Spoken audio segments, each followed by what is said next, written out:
but also understand how you can help them. Those are the goals of your welcome sequence. And let me be clear. When I say how you can help them, I don't just mean what you have to sell them. Hopefully you know this about me by now, but my service first mentality applies even here. So you want to talk about things that you can do to provide value to them, even without them paying you money. Welcome to the Online Genius Podcast, where host and renegade thinking beer brewing lawyer turned online entrepreneur Bobby Klinck proves that building and protecting your online genius doesn't have to be rocket science. Bobby and his expert guests break down online marketing and the legal stuff so you can stop sweating the small stuff and get back to building your amazing business. Now, here's your host, Bobby Klinck. Hey, welcome to episode 96 of the Online Genius Podcast. I'm your host, Bobby Klinck, and today we're going to be talking about something that I actually enjoy talking about. We're going to be talking about email, and it's kind of funny. I was talking to someone earlier today, and I said I'm kind of boring, and he kind of laughed because most people don't think of me as boring because my emails aren't boring, etc. But I like to say that I'm boring because a lot of what I talk about, a lot of what I'm trying to help kind of teach and coach people to do is kind of the boring stuff. It's the plain vanilla, simple stuff about building a business, like email. And I like talking about email because I think it's something that it has stood the test of time. It's been one of the most valuable assets a business can have for decades now. And so I'm going to keep talking about it. So if you don't like email, you're probably not going to like me, but whatever, that's cool. But today we're going to be talking about welcome sequences. And I'm going to explain to you why you need a welcome sequence, what a welcome sequence is, kind of how you're going to structure it, what the best way to structure it is, and what to think about when you are creating your welcome sequence. So that's what we're talking about today. I think it's a really important message because candidly, if you get your welcome sequence wrong, or if you don't do a welcome sequence, you are going to be losing a lot of opportunity. You're going to lose a lot of eyeballs. People are not going to feel connected to you. So this one is really critical that you do it right. I continue to work on this. I'm going to be honest with you. This is something that I'm always trying to work on. And part of the problem, to be honest with you, is as I continue to write emails and write my weekly emails, what ends up happening is I think I'm getting to be a better writer and a better email writer. I don't want to say week to week, but over time, just because it's like any other muscle. Well, the problem is when you have things like welcome sequences, that's something you wrote once way back and it continues to happen. So if you have a welcome sequence already, I would encourage you that it is worth going back to say, should I tweak this sequence? Is this something I should try to change? Should I update it? Should I, make changes? And some of that might be if your business has evolved, obviously you need to, but it also might just be that over time you realize, okay, that email maybe has gotten stale and let me tweak it. So that's my call to action here. But I want to kind of stress, we're going to talk about all the ins and outs of a welcome sequence. Now, before we dive in, this week's episode, as usual, is brought to you by the Online Genius podcast community on Facebook. It's where we can get together. We can talk about anything we're talking about on the podcast. We can talk about the legal stuff. We can talk about business foundations. We can talk about my fans first concept. We could talk about welcome sequences. Heck, I'll talk to you about beer if you want to. And I'll talk to you about college football as long as you're not a fan of one of the bad teams. And the bad teams are teams that are the rivals of my home team, the University of Texas. Now, I'd say that jokingly. I will actually talk to you even if you're a fan of the Oklahoma Sooners, but we won't spend too much time on that. Now, I joke about it, but the point of that is, look, I really want to connect with you. I want to engage with you. I don't want to just talk at you. On this podcast, all I can do is talk at you. I can't actually talk to you. I can't have a conversation. I can't do those things. And I'd rather have a conversation. Even though I'm a lawyer, and yes, lawyers by training, we have this reputation that we're blowhards and like to hear ourselves talk.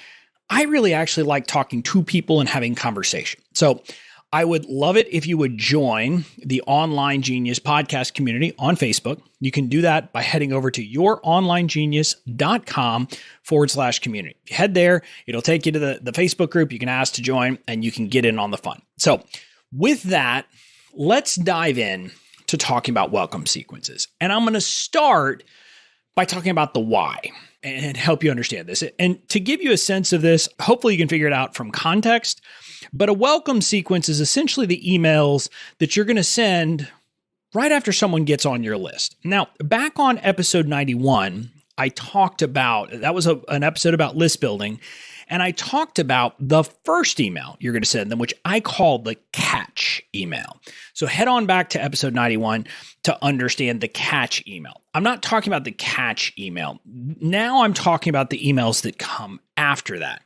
And in a second, I'm going to talk about where you kind of put an order because it can vary based upon what's going on in your business. But the point of a welcome sequence is kind of what it sounds like. It's to welcome new subscribers into your list. But more importantly, what you need to realize is most of your new subscribers don't really know you yet. They don't know who you are. They don't really know what you do. They know a little bit. Maybe they just got a freebie from you, but they don't really have a sense of who you are as a person. And so throwing them into your standard email, like I call it a newsletter list, even though I don't want to call your emails newsletters. But if you throw them into your standard, weekly email list, it's going to leave them lost and probably confused. It would be like, dropping someone in who doesn't know Boston in the middle of Boston and say, find your way around. Now, if you don't know Boston, I went to law school up there, so I can tell you, a lot of people joke that the roads there, it's basically, they just followed, random trails that cows took at some point. I mean, that's really kind of what it's like. There's twists and turns and one-way streets. So if you don't have a map, if you don't know what it is, you're never going to be able to get around. Well, the same thing will kind of happen if you took a new subscriber and just plopped them in the middle of your standard emails, weekly emails.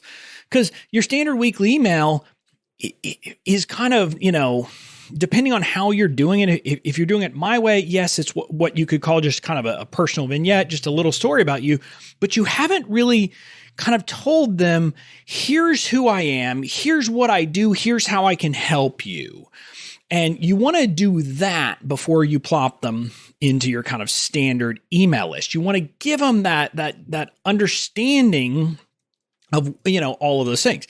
Now, again, I'm going to tell you, if you don't do that, what's going to happen is people kind of land on it and it just kind of is, they're disconcerted. Okay. So what you want to know, what you want to do in your welcome sequence is to, again, let the subscribers get to know you, but also understand how you can help them.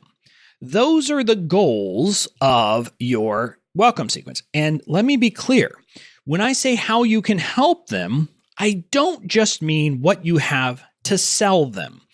Hopefully you know this about me by now, but my service first mentality applies even here. So you want to talk about things that you can do to provide value to them even without them paying you money. So we're going to talk about that here in this in a second. But before we get to kind of what to include in these emails, I want to talk about the order. So the standard order for a welcome sequence would be that catch email, which is the first email that I talked about in episode 91. And then after that, they'll go straight into your welcome sequence. It may be 4 emails. It could be 5 emails. There's not an exact number, but right after that catch email, again, not immediately, but basically say the next day or some point later, you put them through your welcome sequence. Then after they get through that, the last email in the welcome sequence, you add them to your newsletter segment. Again, I'm using newsletter here, even though I don't want you sending newsletters. If you don't know what I'm talking about on that, go back a couple of episodes ago when I told you, or a few episodes ago, I guess, when I told you to stop sending newsletters and start sending emails, not newsletters, because I want to shift that mentality. But I'm going to use newsletter here every once in a while. But anyway, so the standard order is you send the catch email, then they go through the welcome sequence, then they go to your standard email list. So that's the standard order. But if you have from your freebie, then you're going to try to sell something to them immediately through what's called a nurture sequence, you tweak it slightly. Then you do your catch email. Then after the catch email, they go through your nurture sequence, which is like your mini promo sequence to try to sell them whatever the product is related to the freebie. And then they go into your welcome sequence once they're done with that. Let me give you an example of that to make it concrete. One of my freebies has been that you can get my privacy policy template for free. By the way, if you don't have that, you can go get it at youronlinegenius.com/free privacy policy. But so you go there. So if you download that, you'll get an email saying, here's the thing. Then, because it's in a membership, but you'll also get my catch email. Then after the catch email, there's nurture emails that try to explain to people why they should go ahead and buy the other 2 website policies, the terms of use and the disclaimer. It's a sequence. I think it's 3 or 4 emails. I don't know which. Someone goes through that. And then after that, then they'll go to the welcome sequence. You don't want to be sending your welcome sequence and a nurture sequence at the same time. They're getting too many emails from you. They'll be confused about where they are. So one sequence at a time. So I use that because if you have something to sell related to your freebie, do that first, then go to the welcome sequence. So that's the why, that's the purpose, and that's the sequence. Now let's talk about what to include in your welcome sequence. Now, this is something that you're probably going to be mad at me about because you're probably hoping I was going to give you email 1 is this, email 2 is that. I can't do that. There is no kind of template list of here's what to include, here's what each one of these emails is. And part of that is candidly that every person's business is different, right? I mean, you have different business than I have. And so it's going to be hard for me to give you any kind of standard way to do this. So you have some freedom here. But what I want to kind of go over are general guidelines to think about, okay? And the first thing you want to do here is to introduce yourself. And one of the things that I was talking to someone recently, and I had this realization that one of the things that I think a lot of people do wrong, and let me back up. You attract people to your world with your content and with your information, okay? So that's why people come to you. People come to you because they're going to get a freebie which has information. But you don't really nurture them with information. In other words, when someone gets on your list, giving them more information is not what turns them into a raving fan. If you want to turn someone from, effectively a pretty cold lead into a raving fan, you do that by nurturing them with you. In other words, adding you, letting them get to know, like, and trust you. So it's kind of this pivot that you need to make. And so this is kind of a key distinction. And in a sense, this is a good distinction because your welcome sequence is a perfect way to do this. So when people go from, not into your world, you attract them and then they get into your world. And at that point, you're trying to nurture them. You need to shift from talking content to talking about you. And again, this is weird because a lot of people have been told you that it's not about you. Well, it is. If you're a personal brand, what's going to make people into a raving fan is getting to know you. Now, again, I've talked about this quite a bit. I've talked about it in the context of, how to write a good email. And that's the episode I was referring to before, episode 93, which the title is Why You Need to Stop Sending a Weekly Newsletter. And really what it's about is why you need to start sending an email every week. And one of the things I talk about in there is that using things that I call personal vignettes. And I talked about personal vignettes back in episode 90, if you want to really take a deep dive about that. But in other words, you show your personality to them by using little tidbits of your life, little, minor little stories, little things that happen to you. Those are the kinds of things that will actually attract people. So that's kind of what you're going to be doing in emails more broadly, but your welcome sequence is the perfect time to kind of make that little shift. Now, you're still going to provide lessons through it. You're going to provide, hopefully inspire them, etc. But you're going to let them get to know you. So with that, a big part of your welcome sequence is to introduce yourself. And what I would say is this really is the only thing that you absolutely positively must do in your welcome sequence. You have to let people get to know who you are. And so introducing yourself should be email number one. There's really no way around that. That needs to be the first email you send, is to introduce yourself. And by introduce yourself, I mean you're going to kind of introduce yourself, but show your personality in that email. And so you want to kind of give people a flavor for who you are. So that's one part you want to do. You're also, it may be in that email, it may be in a second email, you're going to want to tell your origin story. And this is something, again, if you don't know what an origin story is, it's kind of the story of how you went from where you were to where you are now, kind of how you got to be doing what you're doing.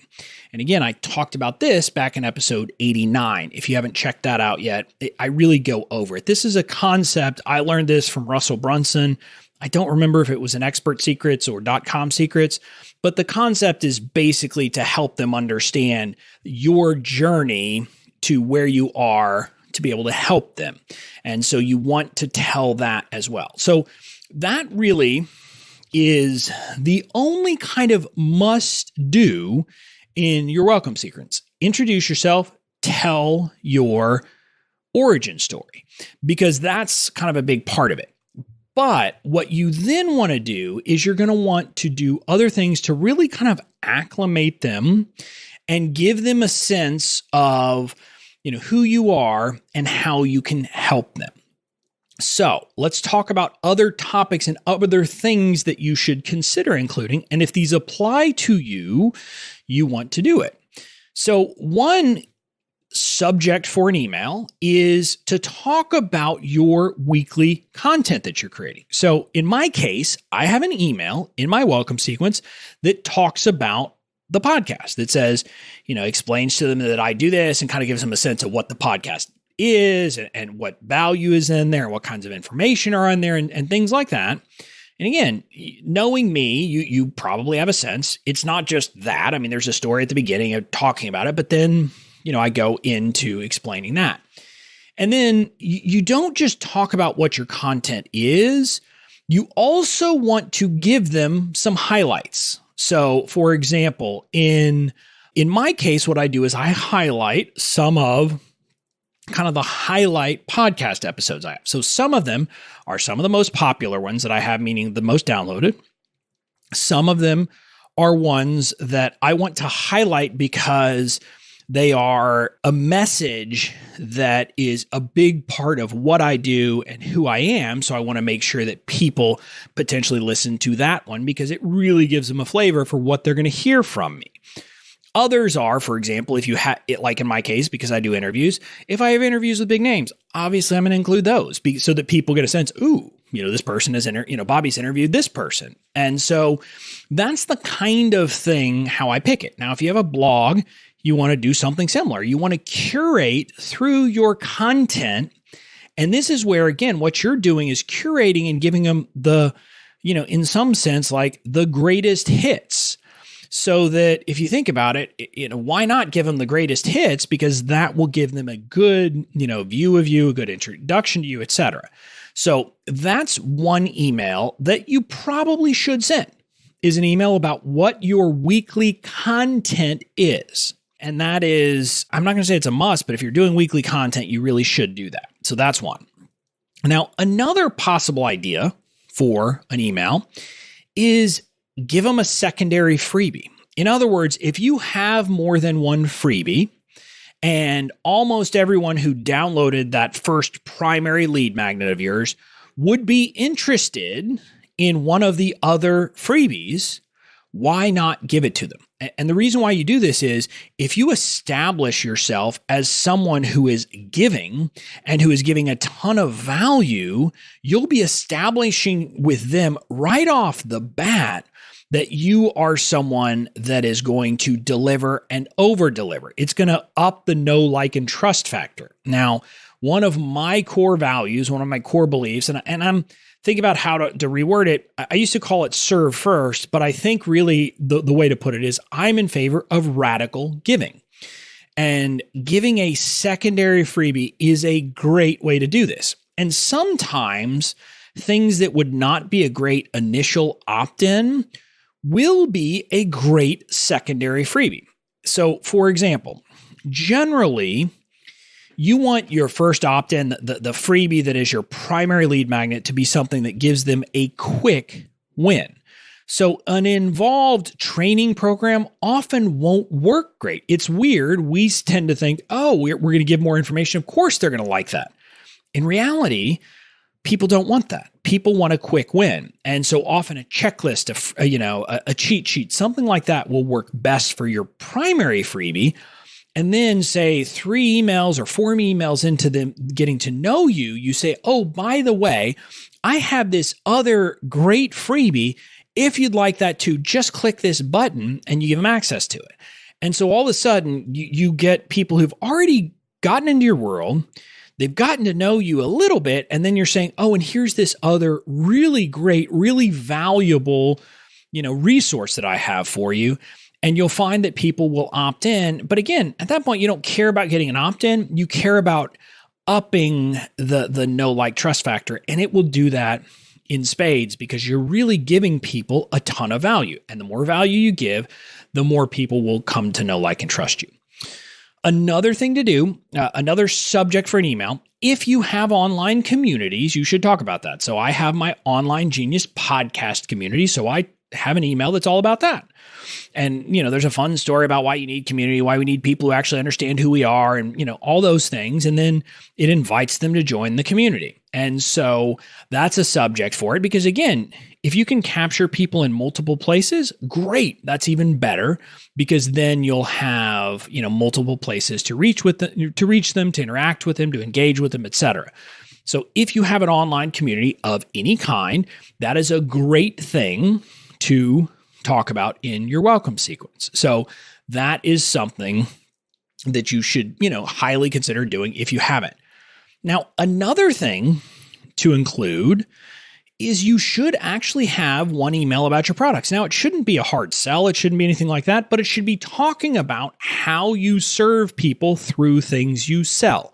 So if you're a service provider, it should talk about your services. If you're a product and you have products that are evergreen, you should talk about that. If you have a signature product that's only available sometimes, you should talk about that and explain what it is and explain, generally, that it's open every once in a while, but, I'll let you know. If you have a wait list for something, you can invite them to the wait list. You get the point. You want to tell them about your product so that you are seeding your product from the get-go, so that you're kind of giving them a sense of what they can expect from you and what they could buy from you. Now, maybe it's they're going to buy now, maybe it's they're going to buy later. Don't expect a bunch of people to be running, from this email to buy. Because again, like I said, you don't want it to be a hard sell in your welcome sequence. You want it to be a soft, here's what I got, and just let them, know that it's there. And so that's something else to consider including. Those are some of the topics, but what I want you to think about when you're doing a welcome sequence, your overall goal, again, like I said at the beginning, you want them to know who you are, how you can serve them. And so remember I said how you can serve them isn't just how you can sell it. So sells them something. So if you think about it, when you talk about your weekly content, that's a way that you can serve them for free because you're saying, hey, here's some great content, great info. If you give them a secondary freebie, you are serving them right away. If you talk about an online community, you are saying, here's another way that I can serve you. So you get a sense of the things you can do that. Now, it's not just like online communities. I should have gone broader. If you're really active on Instagram and people love your Instagram account and think you're the best thing in the world on Instagram because you're funny, you're inspiring, whatever, invite them to follow you over on Instagram and talk about that and give them some highlights of the kinds of things you talk about. So that's something else you could do. You could talk about generally about your social media accounts so that they could potentially join you, get to know you there, follow you, etc. But what I want you to do is when you're thinking about this, I want you to kind of map out a journey for them through who you are, how you can serve them, and what your products are. That's how you map out a welcome sequence. Now, let me talk for a second about these emails. These emails, as important as they are, because like I said, they're some of the earliest emails people are going to get, you need to understand that often people will have the least patience during these emails because they haven't yet gotten to the point of getting to know, like, and trust you. Now, once people are on your list and like you and have a sense that, hey, I like getting emails from this person, they'll put up with a long email, even if it's not overly entertaining. Okay, now you can't do that all the time, but they'll excuse you in a sense. Like if they generally like what you're doing and one of them, isn't great, okay, not a big deal. Your welcome sequence, on the other hand, if you think about it, and I'm sure you've experienced this, where you join someone's list, if they don't kind of get you right from the get-go, you're like, and you'll probably stop reading. So you need to be really punchy in these. You need to kind of really get to the point.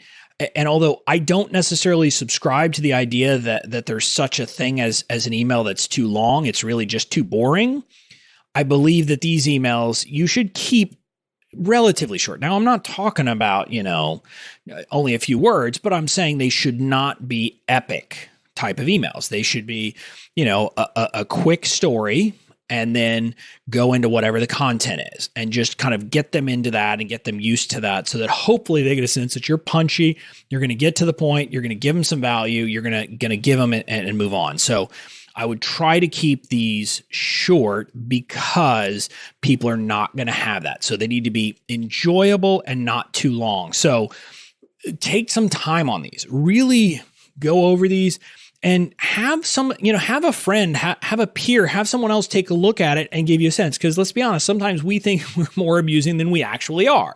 I have a real problem with that. I amuse myself to no end. My wife tells me I'm not funny all the time.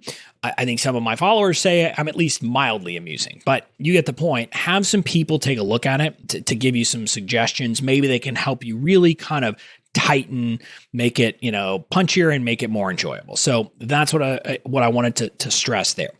Now I want to talk timing. And this is a little thing that I think a lot of people don't talk about with welcome sequences. Now, what I want to say is you don't have to only send these once a week because some people I think just think, oh, I send weekly emails, so I should send these once a week too.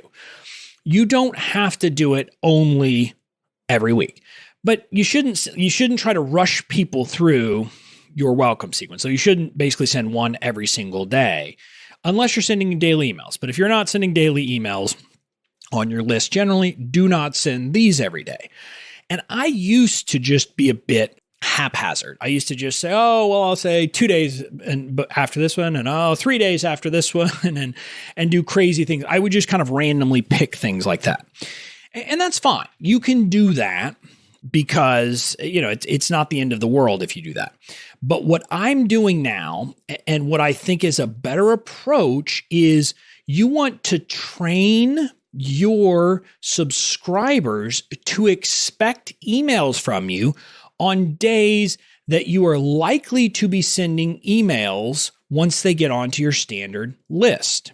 In other words, if you have a day of the week that you send an email every single week, in my case, that would be Tuesday. I send out my podcast email every single Tuesday. Well, guess what? During my welcome sequence, I want people to get used to getting an email from me on Tuesdays. Because you want to train your subscribers so that they get it and are used to it. And then once they get on your regular list, your standard list, they'll actually be ready to kind of go ahead and, expect it on Tuesday or expect it on whatever day of the week it is. Now, you don't have to only send it that week. So for example, if let's say you send one email a week and you're like me, you send it on Tuesday, you could go Tuesday and then send the next email in your email sequence, your welcome sequence on Friday, and then go back on Tuesday and then Friday. Now, every one of the email systems should be able to accomplish this. You should be able to delay it until, basically delay it so that the first email goes out on whatever day of the week it is. And then you can set the sequence based on the number of, days between. And you just do that. And then you can set it up and it'll go out that way. And if you do that, you're basically training people to get used to this. And so what I'm doing with my welcome sequence right now, my emails go out Tuesdays and Fridays. And that's because Tuesdays I send my standard weekly email. And Fridays is when I've been resending to unopened. So if you're on my list and you get my email on Tuesday and you don't open it and it gets to Friday and you still haven't opened, you're going to get a resend with a new subject line. That's what I have been doing. Now, this is the first time I'm saying this publicly, but I'm going to be going to 2 podcast episodes a week. I'm going to go with my standard Tuesdays. And then Fridays, I'm going to do shorter episodes. Right now, it's going to, my working title for those shorter episodes, instead of like quick tip or something like that, I'm going to say Foundations Fridays. I want to help people build the foundations for their business. It could be legal, it could be mindset, it could be business, it could be all of these different things. Those are going to be shorter, like 10-minute type of episodes. Again, as you can imagine it, now I'm going to be having an episode Tuesdays and Fridays. So haven't decided, but I very well may go to a Tuesday and a Friday email each week. And so again, I'm going to follow that in my welcome sequence because I want to get people used to these things, used to the pattern. So that's what I'm doing. And I would encourage you to do the same thing to set your welcome sequence to go out on the days of the week when you will be sending them emails on a regular basis. So that's it. That's welcome sequences in a nutshell. Again, we talked about you need to use a welcome sequence so that people aren't confused. They know where they are. They understand what's happening. They understand what's coming. That's the goal of it. Really get them to know who you are, how you can help them, and how you can serve them. You're going to put them after your catch email, or if you're doing a nurture sequence, after your nurture sequence, but before they go onto your standard email list. The key thing in the sequence is you have to introduce yourself and tell your origin story, get them to know who you are, but also set the tone of kind of who you are. Then you're going to have however many emails you want that will kind of get them to know how you can serve them. So your content, any other freebies, your social media, online communities, et cetera. And then the last piece, you want to have one email that's about, here are the products that I sell. And again, you don't want to, just go that directly, but you're going to talk about how you can serve people who buy things from you. You want to keep these short, and then you want to send them out on the days of the week that your standard emails go out in your emails, your weekly email, so that people get trained to expect and open emails from you on those days. So that's it for this week's episode of the Online Genius Podcast. I'll see you back here next week for another episode. Thanks for listening to the Online Genius Podcast. Make sure to tune in next week for more great tips, tricks, and strategies to help you build and protect your online genius.